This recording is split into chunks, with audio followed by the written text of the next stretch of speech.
Hello friends, আরেকবার স্বাগত জানাই আপনাদের আমার নতুন ভিডিওতে। আমি আশুরঞ্জন দাস। আমি আপনাদের বলবো নিফটি এবং ব্যাংক নিফটি টেকনিক্যাল অ্যানালাইসিসের উপর ভিত্তি করে আমাদের ট্রেডিং প্ল্যান কি হওয়া উচিত। চলুন ভিডিওটি শুরু করা যাক। আর টেকনিক্যাল অ্যানালাইসিসটা সম্পূর্ণভাবে বুঝতে ভিডিওটি আপনারা প্রথম থেকে শেষ পর্যন্ত মনোযোগ সহকারে দেখবেন। তাহলে আমরা প্রথম নিফটির অ্যানালাইসিসে যদি আসি, এটা হচ্ছে 15 মিনিটের টাইম ফ্রেম। তা 15 মিনিটের টাইম ফ্রেমের উপরে ভিত্তি করে আমরা লং টাইম স্ট্রেংথ নিফটির ধরা খুবই মুশকিল।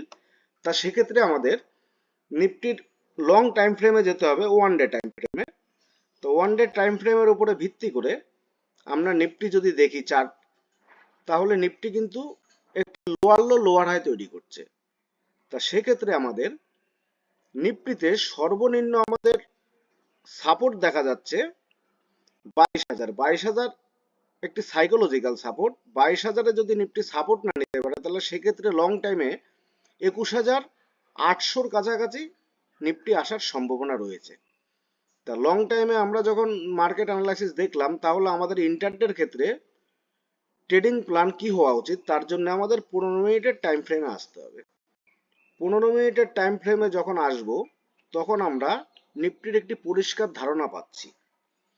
তা সেক্ষেত্রে আমাদের নিফটি ট্রেডিং প্ল্যান কি হওয়া উচিত। নিফটি বুলিশ তখনই হবে যখন নিফটি 22,660-এর ওপরে একটি স্ট্রং গ্রিন ক্যান্ডেল ক্লোজ হবে।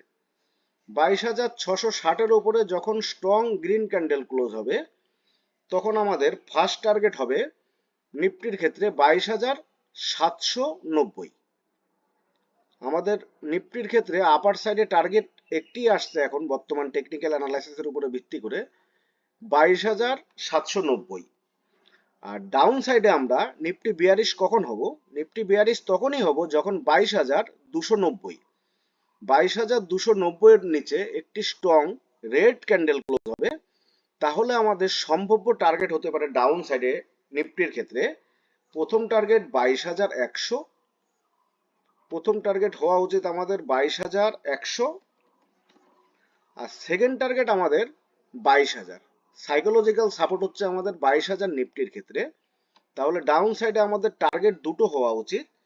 প্রথম হচ্ছে আমাদের ডাউন সাইডে টার্গেট 22,100, সেকেন্ড টার্গেট 22,000। অবশ্যই 22,290 এর নিচে একটি স্ট্রং রেড ক্যান্ডেল ক্লোজ হতে হবে, তারপরেই আমরা ডাউন সাইডে নিফটির সাপোর্ট নিতে আসতে পারে 22,100-র কাছাকাছি। Second target 22,000। অবশ্যই ট্রেড নেওয়ার আগে স্টপ লস আমাদের মাথায় রাখা উচিত। আপার সাইডে আমাদের স্টপ লস যে গ্রিন ক্যান্ডেলটি 22,660-এর উপরে আমাদের স্ট্রং গ্রিন ক্যান্ডেল ক্লোজ হবে, সর্বনিম্ন হচ্ছে আমাদের স্টপ লস। আর লোয়ার সাইডে 22,290 এর নিচে যে স্ট্রং রেড ক্যান্ডেলটি ক্লোজ হবে, সেই রেড ক্যান্ডেলের সর্বোচ্চ হাই হচ্ছে আমাদের লোয়ার সাইডে স্টপ লস। অবশ্যই ট্রেড নেওয়ার আগে স্টপ লসটি আমাদের ব্রোকার অ্যাপে লাগিয়ে রাখা উচিত। তার কারণ হচ্ছে মার্কেট যখন ফল করে তখন কিন্তু আমাদের এক্সিট করার সুযোগ দেয় না। তা আসুন দেখে নেওয়া যাক ব্যাংক নিফটির ক্ষেত্রে আমাদের বুধবার 1 এপ্রিল আমাদের ট্রেডিং প্ল্যান কি হওয়া উচিত টেকনিক্যাল অ্যানালাইসিসের উপরে ভিত্তি করে। তা ব্যাংক নিফটি আমরা আপার সাইডে বুলিশ তখনই হতে পারি যখন 51,300-র ওপরে একটি স্ট্রং গ্রিন ক্যান্ডেল ক্লোজ হবে। 51,300-র ওপরে যখন একটি স্ট্রং গ্রিন ক্যান্ডেল ক্লোজ হবে, আপার সাইডে আমাদের প্রথম টার্গেট হওয়া উচিত 190 পয়েন্ট। আপার সাইডে আমাদের ব্যাংক নিফটির ক্ষেত্রে প্রথম টার্গেট হওয়া উচিত 190 পয়েন্ট 51,300-র উপরে একটি স্ট্রং গ্রিন ক্যান্ডেল ক্লোজ হলে। আর ডাউন সাইডে আমাদের বিয়ারিশ কখন হবো আমরা ব্যাংক নিফটি, বিয়ারিশ তখনই হব 22,286। 50,286।